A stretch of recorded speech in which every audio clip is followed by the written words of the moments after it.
Chaque jeune évolue aujourd'hui dans une société en changement qui rencontre de nombreux défis. La globalisation, la numérisation, la robotisation, la gestion de l'information, le vieillissement, le déplacement des populations, l'augmentation des inégalités sociales, etc.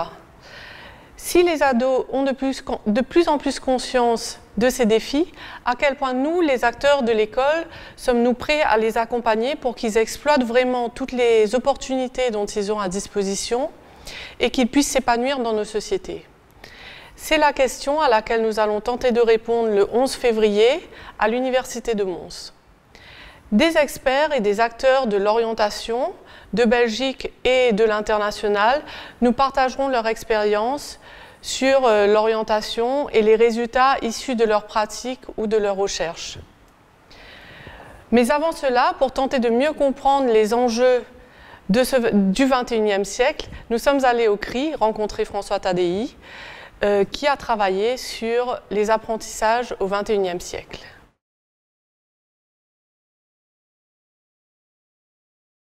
Disons que nos parents, typiquement, avaient appris une fois pour toutes pendant leurs études et ensuite, pendant leur travail, n'avaient pratiquement pas besoin de revenir à réinventer leurs connaissances. Ils avaient besoin de réouvrir un livre, même si évidemment beaucoup le faisaient. Ce n'était pas une obligation. En tout cas, c'était relativement rare les occasions où on se sentait obligé de le faire. Aujourd'hui, dans notre propre boulot, on est toujours obligé de se remettre à jour dans nos connaissances. Un médecin doit faire ça de manière essentielle pour connaître la meilleure manière de traiter ses patients, mais c'est vrai de chacun d'entre nous, c'est vrai de tous ceux qui ont des métiers en lien avec la technologie et pas seulement. Et nos enfants, ça va être encore accéléré. L'intelligence artificielle va venir percuter ou en tout cas transformer profondément beaucoup de métiers. Et il va donc falloir apprendre et apprendre à se réinventer toujours plus vite. Et donc ça suppose une organisation différente et aussi une formation initiale différente. Pour continuer la réflexion, le 11 février à l'Université de Mons, le professeur Jérôme Brossier nous expliquera comment l'orientation scolaire et professionnelle peut contribuer à répondre aux défis contemporains de nos sociétés.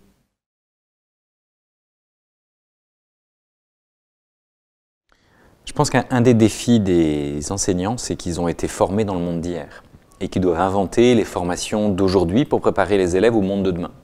Et ça, c'est pas facile. Et en fait, aucun enseignant seul n'a la solution. Il y en a qui expérimentent, mais si on expérimente tout seul, c'est très difficile. Par contre, si on peut s'appuyer sur un réseau d'enseignants qui innovent, alors forcément l'intelligence collective peut nous aider à progresser beaucoup plus rapidement. Et ce qui est vrai des enseignants est aussi vrai des élèves, d'autant qu'eux-mêmes sont encore plus spontanément à travailler en réseau, à utiliser les outils numériques pour essayer d'explorer autre chose.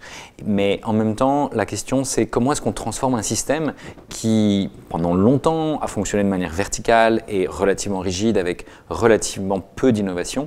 Et donc il y a plein de gens qui commencent à faire bouger les choses, mais le système éducatif dans beaucoup de pays, n'investit pas suffisamment dans la R&D, n'investit pas suffisamment dans la recherche, le développement, l'innovation, l'expérimentation.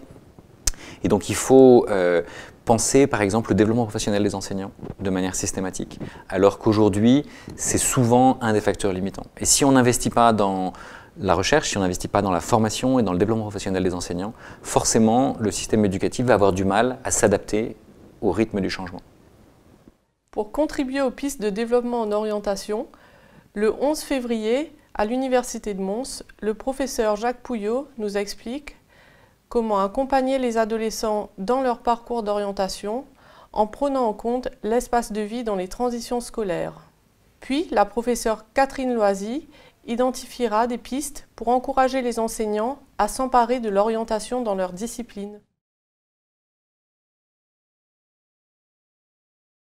La question du réalisme est une question complexe, parce que est-ce qu'il est réaliste de ne pas le faire?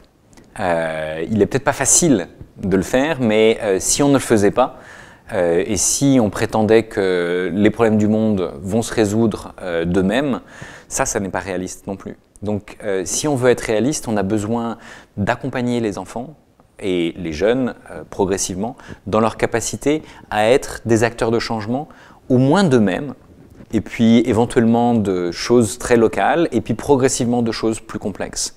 Et donc ça, je pense que ce qui est réaliste, c'est de les aider à progresser dans l'autonomie, la créativité, la responsabilité, la capacité à agir et la capacité à comprendre les grands défis. Mais il y a des projets comme Bâtisseurs de possibles, Design for Change, Les Saventuriers et autres, qui très tôt invitent les enfants à questionner le monde, à expérimenter et à prototyper des solutions qui sont évidemment au début des solutions bancales et innovantes, peut-être pour eux, mais pas forcément au niveau global.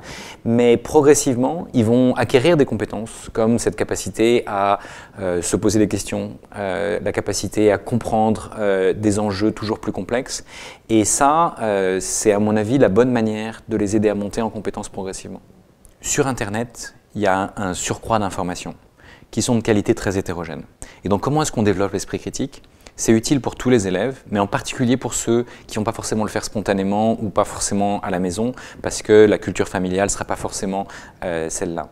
Et donc je pense que plus les technologies progressent, plus on peut apprendre seul, en théorie, plus il faut apprendre à apprendre, et plus cette capacité doit se développer à l'école. Et donc cette capacité à être des citoyens engagés, réflexifs, critiques et constructifs, c'est quelque chose que l'école doit transmettre, et elle doit vraiment le transmettre à tous. Le 11 février, à l'Université de Mons, Damien Kanzitou nous en dit plus sur le citoyen engagé que peut devenir l'élève dans une conférence sur l'approche orientante. On est en train de repenser le bac en France et on m'a demandé si on créait une nouvelle épreuve pour le bac, qu'est-ce qu'elle serait?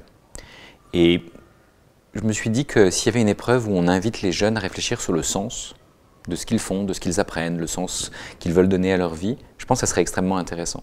Par contre, c'est difficile à transmettre. Mais est-ce qu'on peut créer un espace dans le milieu scolaire pour réfléchir à cette question? Parce que c'est une question très importante, d'autant plus que l'une des différences entre l'homme et la machine, c'est que la machine n'a pas de sens. Elle peut jouer au go, aux échecs, elle peut compter, mémoriser beaucoup mieux que nous, mais elle n'a pas le sens de ce qu'elle fait. Nous, on a le sens de ce qu'on fait. Et je pense que c'est très important de développer ça, parce que ça ne vient pas très spontanément non plus. Donc arriver à trouver le sens, c'est compliqué, mais on peut s'appuyer sur différentes traditions. Et une des traditions intéressantes par rapport à ça, c'est la tradition japonaise qui a utilisé le concept de Ikigai, I-K-I-G-A-I, qui est un concept qui peut se décliner en 4 grandes dimensions. La première, c'est de comprendre ce que l'on aime vraiment faire. Et ce n'est pas simplement ce qui nous amuse, c'est ce qui nous touche profondément. La deuxième dimension, c'est ce qu'on sait faire, et peut-être plus important pour un enfant, ce qu'on peut apprendre à faire. La troisième dimension, c'est ce dont le monde a besoin. Et donc ça, on peut comprendre les objectifs de développement durable des Nations Unies, on peut s'inspirer des grands défis planétaires et on peut apprendre à comprendre ces grands sujets. Et la quatrième dimension, c'est, alors certains disent ce pourquoi on peut être payé, ce qui est important en termes d'orientation et d'avoir un métier bien sûr, mais la notion de métier même va être probablement transformée à l'avenir. Donc je pense que plus que le simple revenu, ce qui compte c'est de trouver les ressources dont on a besoin pour développer son projet.